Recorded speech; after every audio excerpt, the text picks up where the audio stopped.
Би започнал со две вести, една добра и една лоша вест. Ќе почнам со добрата вест. Добрата вест е што преку 20 граѓански здруженија и иницијативи се организираа, се координираа. Организации значи од Скопје, од Тетово, од Битола, добиваме поддршки од Куманово, Кичево, Кавадарци, Велес.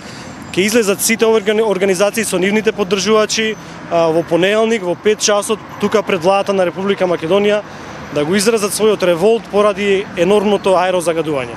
Значи тоа е добрата вест што се направи координација за еден централен масовен протест пред владата.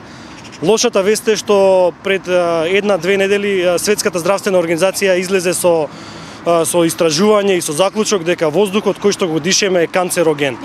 Ще повторувам, воздухот што го дишеме е канцероген, посебно на рак на бели дробови.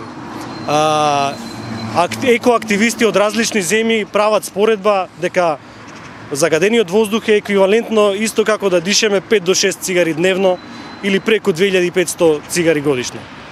Така да тоа се шокантни статистики, тоа се шокантни бројки.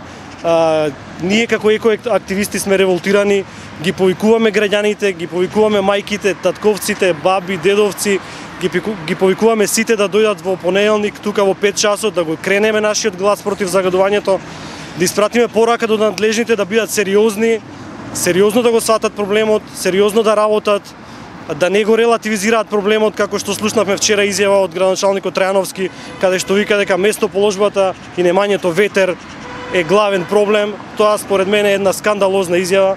Затоа сметам дека во понеделник сите ние заедно граѓаните ќе окренеме гласот и дека ќе имаме еден масовен успешен протест. Сметам лично дека тоа е само декларативна изјава, значи дека нема никаков ефект на терен. Значи тоа е повеќе зборови, а никакви дела. Според наши истражувања, околу 2000 стебла, здрави стебла во Скопје се исечени. Значи тоа е скандалозно, шокантно во еден од најзагадените градови во Европа, загаден скоро колку и Пекинг. Сите ние читаме, знаеме колку е Пекинг загаден. Скопје тука е рамо до него. Така да во таква една ситуација да сечете дрва и со изговор дека ќе засадите, не знам, 5 дрва плюс за секој исечено, тоа мој лично мислење дека е скандалозно и крајно несериозно.